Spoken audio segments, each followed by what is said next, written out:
Street gossip पहले उससे start करते हैं। उड़ीसा में आपने you scripted the win for the party. उसके बाद हरियाणा में आप गए, snatched victory from the jaws of defeat. और उसके बाद कहा जाता है कि जब से आपको बनाया इंचार्ज ऑफ बिहार, प्रभारी बनाया, तो गठबंधन में थोड़ा नर्वसनेस फैल गया और उन्होंने अपना कैंपेन और स्ट्रॉन्ग कर दिया, क्योंकि you are considered the lucky mascot for the NDA. सही बात है क्या?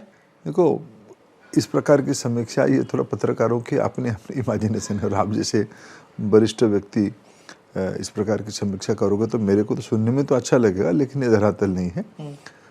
जहाँ चुनाव जीतना और हारना होता है, उस राज्य की जो पॉलिटिकल फॉर्मेशन है, यहाँ हम एनडीए चलाते हैं, हरियाणा में हम बीजेपी के साथ स्टेट चुनाव बीजेपी के नेतृत्व में लड़ते हैं, उड़ीसा में हम बीजेपी को ही बड़ा करवाए, पार्टी ही होती है, यहाँ एनडीए ही है। और यहाँ पिछले लगभग 30 साल से एनडीए है। एनडीए की क्रेडिबिलिटी है। पिछले 20 साल से नीतीश कुमार जी राज्य के मुख्यमंत्री की भूमिका में है। प्रधानमंत्री नरेंद्र मोदी जी की जो सारे योजनाएं हैं, यानी पिछले 11.5 सालों में जो सुधार हुए हैं, जो नीतियां बनी हैं, जो कार्यक्रम बने हैं, उसकी अगर कोई प्रदेश सबसे ज़्यादा लाभान्वित हुई है, उसके नाम है बिहार। पूर्वी भारत, उड़ीसा भी हुई है, बंगाल भी हो रहा है, झारखंड भी हुई है। तो बिना भेदभाव के अगर विकास होती है तो उसमें एक विश्वसनीयता बनती है। इस बार की चुनाव की 2 व्यक्तियों की विश्वसनीयता ही मूल फैक्टर है। प्रजातंत्र में चुनाव में प्रतिद्वंदिता तो रहेगी, कॉन्टेस्ट तो रहेगी, कि जो काम किया गया है, काम और उसके ऊपर जो नया आकांक्षा बनी है। बिहार ऐसे एक राज्य, स्मिता जी, जो बराबर आगे बढ़ता है, सामाजिक दृष्टि से बड़ा अपवर्ड मूवमेंट उनकी होती है। उस प्रकार की मानसिकता के प्रदेश की अपेक्षा पूरा करने के लिए भरोसा चाहिए। आज प्रधानमंत्री श्री नरेंद्र मोदी जी और यहाँ के लोकप्रिय मुख्यमंत्री श्री नीतीश कुमार जी 2 ऐसे ही विश्वसनीय चेहरा है, भरोसा है, जिसको बिहार भरोसा कर रहा है। और हम जैसे राजनीतिक कार्यकर्ता इसमें थोड़ा कोऑर्डिनेशन करते हैं, थोड़ा हमें भी कुछ काम करने का अनुभव मिल जाता है, सीखने का अनुभव मिल जाता है। आप 2 चेहरों की बात करते हैं, लेकिन ये 2 चेहरे एक सभा में, एक रैली में, एक रोड शो में क्यों साथ नहीं दिखाई दिए? ना, क्या बात करते हैं आप। प्रधानमंत्री जी जब चुनाव घोषणा नहीं हुआ था, लगभग 7-8 बड़े सरकारी कार्यक्रमों में आए। नीतीश बाबू की आमंत्रण पे ही आए। बिहार सरकार के कई सारे विकास के काम को लोकार्पण करने के लिए, शुभारंभ करने के लिए आए। पर प्रचार में तो नहीं आए। एक मिनट। 24 अक्टूबर को हमारी एनडीए की औपचारिक अभियान जननायक भारत रत्न श्री कर्पूरी ठाकुर जी के गांव से हुई, समस्तीपुर में हुई। ये तय था, जिसमें हमारा एनडीए के तमाम नेता, माननीय प्रधानमंत्री नरेंद्र मोदी, श्री नीतीश कुमार जी, श्री चिराग पासवान जी, श्री जीतन राम मांझी जी, श्री उपेंद्र कुशवाहा जी और बिहार की तमाम भाजपा जदयू के नेता सब उसी में उपस्थित थे। वो हमारी योजना की हिस्सा है। बाकी हमने तय किया है कि भाई सब अलग अलग चुनाव प्रचार करेंगे। इस बार थोड़ा छठ के कारण, फिर 2 दिन बारिश के कारण थोड़ा प्रचार की टाइम संकुचित हो गया है, स्क्वीज हो गया। इसको ध्यान में रखते हुए प्रधानमंत्री जी की, मुख्यमंत्री जी की, गृह मंत्री जी की, रक्षा मंत्री जी की, राष्ट्रीय अध्यक्ष जी की और बिहार की तमाम एनडीए नेताओं की अलग अलग योजना थे। नीतीश बाबू और मोदी जी क्यों एक साथ एक रैली में या एक सभा में नहीं थे? मैं इसलिए पूछ रही हूँ क्योंकि कई सारे जो वोटर्स हैं बाहर आके वो समझ नहीं पाए कि तीर ही कमल है, कमल ही तीर है, क्योंकि वो तीर ढूंढ रहे थे। वो जो जीविका दीदी हैं उनसे कह रहे थे तीर नहीं दिखाई दिया हमें। तो उन्हें ये नहीं पता था कि वहाँ कमल पे वोट डालना है। अगर वो एनडीए को वोट देना चाहते हैं, वो तीर ढूंढ रहे थे, उन्हें ये नहीं पता था। अगर साथ होते, देखते वो कि मोदी जी और नीतीश एक साथ हैं, तो शायद it would have been easier. देखिए स्मिता जी, आप तो एक, मैं आपको अनादर नहीं करता हूँ, लेकिन ये फार्मूला पिछले 30 साल का है। एनडीए 1996 में, 1996 में स्वर्गीय श्री अटल बिहारी वाजपेयी जी, स्वर्गीय श्री जॉर्ज फर्नांडिस साहब के नेतृत्व में, नाडवानी जी जिसकी अगुवाई किए, ऐसे 3 लोगों के नेतृत्व में एनडीए बनी। 2005 से नीतीश बाबू हमारे मुख्यमंत्री के दायित्व में है। हम कई चुनाव इस प्रकार के लड़के आए हैं। इस प्रकार की समीक्षा को मैं उस तरफ भी तो गए थे ना, लालटेन की तरफ भी तो गए थे ना। 2 बार हमसे अलग लड़े चुनाव, तो इसीलिए तो कंफ्यूजन होता है ना। कोई कंफ्यूजन। 2005, 2010, 2020, 2009, 2019 और 2024 तीन विधानसभा और लोकसभा चुनाव पिछले बीते चार में से तीन विधानसभा और लोकसभा को हम मिलके लड़े हैं। एनडीए एक होके लड़ी है। आज एनडीए की ताकत पूरा एकमुश्त समाज के सामने है। क्या कोई कंफ्यूजन नहीं है वोटर के मन में कि नीतीश बाबू अगर नाराज हो जाते हैं, क्योंकि उनके मर्क्यूरियल सेंटिमेंट के बारे में सब जानते हैं कि वो नाराज हो जाते हैं कई बारी और वो दूसरी तरफ जा सकते हैं। दरवाज़ा बहुत करीब है उनके घर में और लालू जी के घर की तरफ, तो क्या वो अगर नाराज हो जाते हैं ज़रूरत पड़ने पर, क्या वो उस तरफ जा सकते हैं वापस? देखो, मैं नीतीश बाबू के ऊपर अन्याय होगा उनको कहना मर्कुरियल।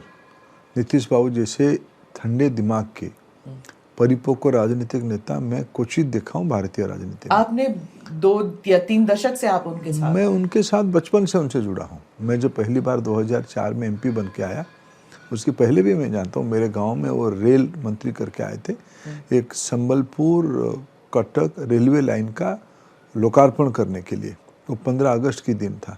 आई थिंक ये होगा 2001 या 2 की विषय में कह रहा हूँ। उसके पहले 99 भी हो सकता है, 99 भी हो सकता है। उस समय में ये घटना हुआ, तब से मैं उनको नज़दीक से देखा हूँ। मैं तो उनके साथ एमपी करके 2004 से हूँ। बड़े परिपक्व सुलझे हुए, हाँ उनकी कुछ नीति है, कुछ विषय में हमारे साथ उनकी मत इकट्ठा है, इसीलिए तो हम इंडिया में है। कुछ विषय में वो एक स्वतंत्र मत रखते हैं, हम भी उसको आदर करते हैं और हमारी कई प्रकार के वो जाने आने की टेस्ट हो चुका है। दोनों की ओर से हम लोगों की, बिहार की जनता की अपेक्षा है। हमने जो इंडिया बनाई है एक राजनीतिक मंच नहीं है स्मिता जी, ये एक सामाजिक गठबंधन है, सोशल अलायंस है। सोशल अलायंस में समाज के प्रभाव ज़्यादा हो जाता है। यहाँ की बिहार की बहुसंख्यक समाज की दोनों के ऊपर, यानी मैं 5 में कहूँ, एनडीए ऐसे ही रहे जिसमें नीतीश कुमार जी रहे, बीजेपी ही रहे, चिराग पासवान जी रहे, जीतन राम मांझी, उपेंद्र कुशवाहा जी, तो ये पुराने जेडीयू की नीतीश जी की सहयोगी रहे, हमारे भी सहयोगी रहे। ये सब इकट्ठा रहे। अलग अलग पार्टियां हैं लेकिन कई प्रकार की अलग अलग भिन्नता के बाद भी अनेकों विषय में एकमतता है।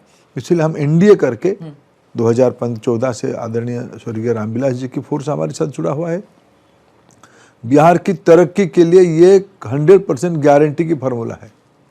जी, मोदी जी और नीतीश बाबू की जो पर्सनालिटी है, ये इस इलेक्शन में थोड़ा बहुत लोग कह रहे हैं कि एक पर्सनालिटी ड्रिवन इलेक्शन बन गई है। एक तरफ मोदी जी के प्रति सम्मान है लोगों में, दूसरा नीतीश बाबू का जो पॉलिसीज चली हैं पिछले 20 साल से, चाहे लड़कियों को पोशाक देना हो या फिर साइकिल देना, और उसके बाद ये 10,000 रुपए वाले जो स्कीम आप लेके आए हैं, जो क्रिटिसिज्म है कि it is like cash for votes, लेकिन जो महिलाएं इतनी भारी तादाद में वोट देने आई हैं, clearly there is this gratitude towards Nitish बाबू।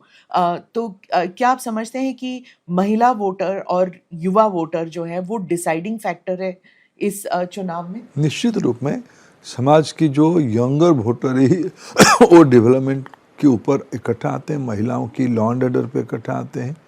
उनके मन में जो अपेक्षा रहती है, आकांक्षा रहती है, इसको पूरा करने का पूरा गारंटी अभी हमारे नेतृत्व के पास है। हम बिहार के प्रति ग्रेटिट्यूड अपना प्रकाश करते हैं। बिहार ने एक सामाजिक दायित्व को निभाया है। प्रधानमंत्री नरेंद्र मोदी जी की हिमालय जैसी दृष्टि और नीतीश कुमार जी की जमीन से जुड़ी हुई अनुभव, दोनों के अनुभव बिहार को नई ऊंचाई तक ले जाने के लिए बखूबी विश्वास की विषय बनी है। और मैं मानता हूँ समाज के निर्णय है। मैं बिहार में पहले भी काम किया हूँ। इस बार की बिहार के चुनाव में एक मूलभूत फर्क है। इस बार ये सामाजिक अपेक्षा है कि दोनों मिलके, जमीन रेडी हो गया है, जमीन तैयार, खेत रेडी हो गया है, उसमें एक नई फसल आएगी, नई आकांक्षा को पूरी करेगी। बिहार ऐसे ही नहीं रह सकता है। बिहार की भाग्य में और कुछ अच्छा लिखा है। लेकिन जो युवा वोटर है बिहार का, आप कहते हैं कि एस्पिरेशनल है। अब जब बेरोजगारी सामने है तो क्या वो does he want more of the same with, बिल्कुल चाहना भी चाहिए, नीतीश कुमार की, या फिर वो तेजस्वी की तरफ देख रहे हैं जो हर घर में नौकरी देने के लिए वायदा करे, सरकारी नौकरी? आप जानते हो कितना वायदा किया गया है? बिहार की कुल परिवार है 2,75,00,000 और बिहार की बजट है लगभग 3 लाख करोड़ रुपया। अगर 2,75,00,000 को तनख्वाही दिया जाए मिनिमम, वही हो जाएगा 12 से 15 लाख करोड़ रुपया। इसलिए आसमान से चांद, सूरज और तारे को ले आके कहना ये सही बात है। इसमें इसलिए देखो, बिहार की युवा नौकरी चाहता है, रोजगार चाहता है, आत्मनिर्भर बनना चाहता है, स्वरोजगार चाहते हैं, आर्थिक रूप में खुद स्वयं संपूर्ण होना चाहते हैं, पढ़ना चाहते हैं, बढ़ना चाहता है। लेकिन बिहार की नौजवान जानते हैं इसको करेगा कौन? जिसने बिहार की नौजवानों की हकमारी की, जमीन हड़प के, जिनकी राजनीति की परिभाषा अपने ही परिवार है, पिताजी, माताजी, भाई, बहनें, जिनकी ये परिभाषा है बिहार, क्या वो कर पाएंगे? या विकास पुरुष प्रधानमंत्री नरेंद्र मोदी और नीतीश कुमार की जोड़ी कर पाएंगे? प्रधानमंत्री जी ने कहा कि हम 2 भाई मिलकर बिहार के विकास के काम पे लगेंगे। ये विषय बिहार को अस्वस्थ करता है, बिहार उसको भरोसा करता है। सवाल उठता है ऊर्जा की। क्या नीतीश बाबू में क्या वो सक्षम है कि अगले 5 साल तक वो मुख्यमंत्री बन के वही ऊर्जा, वही एनर्जी के साथ काम कर सकते जैसे पहले करते थे? Is he the face of hope for the youth, जो बदलाव चाहते हैं, जो जल्द से जल्द बिहार की तरक्की चाहते हैं? क्या वो नीतीश बाबू पे भरोसा कर सकते हैं that he can bring about change जल्द? क्या तेजस्वी जी पे भरोसा कर सकते हैं? वही मैं पूछना चाहती हूँ। क्या वो ऐसे नहीं लगते कि एक स्मिता जी, मैं आपसे क्षमा चाहता हूँ। पहले मैं एक बात कहूँगा, आपको शायद बुरा भी लग जाए। क्या घर की मुखिया की नेचुरल फेज को हम इस प्रकार की वर्णन करेंगे? पिताजी के स्वास्थ्य के बारे में चर्चा करेंगे, उनको रहते हुए चर्चा करेंगे। अब बाकी नीतीश कुमार जी के स्वास्थ्य इस चुनाव में जब Nitish Kumar ji 250 kilometre by road घूमते हैं प्रतिदिन, 8-10 सभा करते हैं, मैं पिछले 2 महीने से एकदम सघन रूप में उनसे जुड़ा हूँ।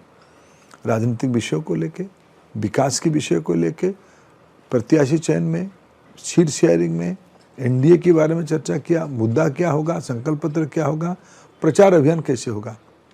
मैं पिछले 20-25 साल से उनको जानता हूं, मेरे को कोई फर्क देखने को नहीं मिला। और बाकी आयु को हम कैसे समीक्षा करेंगे? तो क्या ये बात सही है? उड़ती खबर है कि वो बीजेपी से नाराज थे पहले टिकट के ऊपर कि चिराग पासवान को इतने टिकट नहीं देने चाहिए, और उसके बाद वो नाराज हुए किसी और मामले में, और वो किसी से मिलने को तैयार नहीं है, सिर्फ धर्मेंद्र प्रधान से मिलने को तैयार है। आप एक शब्द लगाए, उड़ती खबर कभी सच होती है क्या स्मिता जी? नहीं, पर मेरा तो काम है ना पूछना। अभी मैं कहूँ भारतीय जनता पार्टी, जदयू, लोक जनशक्ति पार्टी, हिंदुस्तान आवाम पार्टी मोर्चा और कुशवाहा जी की पार्टी में एब्सोल्यूट यूनिटी है और अंडरस्टैंडिंग और ट्रस्ट है। पिछले चुनाव में चाहे 2024 का हो या फिर अर्लियर असेंबली इलेक्शन में हो, ये लोग सब मोटरसाइकिलों पे आते थे, लाठी लेके घूमते थे। इस बार वो सब दिखाई नहीं तो आपने वीडियो फिर से दिखाई नहीं? ऐसे हजारों वीडियो पर कल कोई दिखा रहा था मेरे को वीडियो, चुपचाप लंठन चाप, नहीं तो जो 2 शब्द गाली देखे, जो करना हम कर देंगे।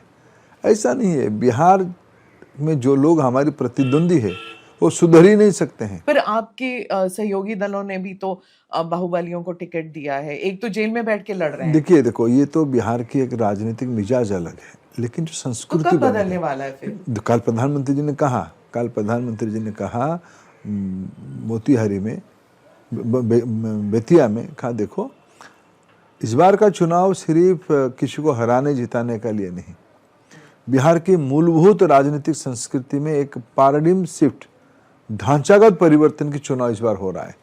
देखो बिहार नहीं, पर जीतना तो मजबूरी हो गई है कि किसी भी तरह जीत जाइए आप। बाहुबलियों का सहयोग लेना तब भी। बाहुबली सारे नहीं लड़ते, विनेबिलिटी एक प्रमुख विषय है। लेकिन बिहार ने जयप्रकाश नारायण जी को दिया है, बिहार ने कर्पूरी ठाकुर जी को दिया, बिहार ने, देखो ऐसा देखो आप फिर एक बार समाज की जिस प्रकार की स्वभाव होती है, हम किसी को हम जजमेंट ना दे। मैं आपको विनम्रता से कहूँगा, हम लोगों के ऊपर छोड़ दे। लोग प्रजातंत्र में अंतिम निर्णय करने वाले लोग हैं। हम एक तात्कालिक परिस्थिति को देख के हम किसी पे मेरे प्रतिद्वंदियों के ऊपर हो भी, मैं मेरा विषय रखूंगा ना। मेरे प्रतिद्वंदी की 4 कमी है, ये मेरा विषय है, आप उसको दिखाओ। मेरे ऊपर जो 4 कमी आपका दायित्व है, दिखाना ही चाहिए, लेकिन ये सारा सही गलत निर्णय जनता करेगी। मैंने प्रशांत किशोर जी के बारे में कहा, तो ये क्या आप नहीं मानते कि ये त्रिकोणीय मुकाबला है इस बार? 14 को पता चल जाएगा। कि सब तो कह रहे हैं कि उनकी पार्टी जो है जन स्वराज, उन्होंने अगर सेंध लगाई है तो बीजेपी के खाते में। मैं आश्वस्त होकर कहता हूँ, एनडीए पहला फेज की चुनाव में बहुत बड़ी बढ़त बना चुकी है। बिहार में शराबबंदी जो है वो एक गेम चेंजर माना जाता था, खासकर महिला वोट के लिए या फिर सोसाइटी में बदलाव लाने के लिए। नीतीश बाबू को उस time there was a lot of criticism और उसके बाद लॉट ऑफ प्रेज कि क्राइम नीचे हो गया। लेकिन आजकल बहुत सुनने में आया है कि शराबबंदी की वजह से लोग अब ड्रग्स की तरफ चलने लगे हैं, बिकॉज कोई ना कोई नशा करना चाहता है, तो अगर शराब नहीं मिला तो स्मैक की तरफ चले गए। तो this is become a new problem. ये बिहार को नहीं समझने वाले लोग इस प्रकार की तर्क देते। पंजाब में तो कोई शराब नहीं पीते हैं, पंजाब में शराबबंदी है, उड़ता पंजाब तक तो सिनेमा बन गया वहाँ। भारत के कई सारे इलाके में दुर्भाग्य से ड्रग्स की कारोबार बढ़ी थी, जिसको भारत सरकार और संबंधित राज्य सरकारों में किसी भी पार्टी का हो, एक सहमति बनी है इसको कुचलने का। समाज की कुरीति को, कुअभ्यास को किसी विषय पे हमें प्रोत्साहन नहीं करनी चाहिए कि ये अच्छा था, ये अच्छा था, ये हो गया। गुजरात ने सालों से शराबबंदी रखा है, गुजरात तरक्की नहीं किया है। मुख्यमंत्री कौन बनेंगे और उप मुख्यमंत्री कौन बनेंगे? क्या उप मुख्यमंत्री दोनों या तीनों बीजेपी के होंगे और मुख्यमंत्री नीतीश बाबू? ये तो क्लियर है कि अब नीतीश बाबू ही मुख्यमंत्री बनेंगे, बीजेपी तो का प्रश्न कोई क्यों बनेगा उठाते हैं? तो इसलिए हमारी मैं देखिए पूछना प्रधानमंत्री जी की बहुत स्पष्टता से पहले से ही वैकेंसी कहें, नहीं है। हमारे वहाँ वैकेंसी नहीं है, हमारे वहाँ 20 साल से चाहती एक हूँ। नाम वैकेंसी क्यों है। नहीं कहा फिर? वैकेंसी में बैठा हुआ व्यक्ति को क्यों नाम को दो? नीतीश जी को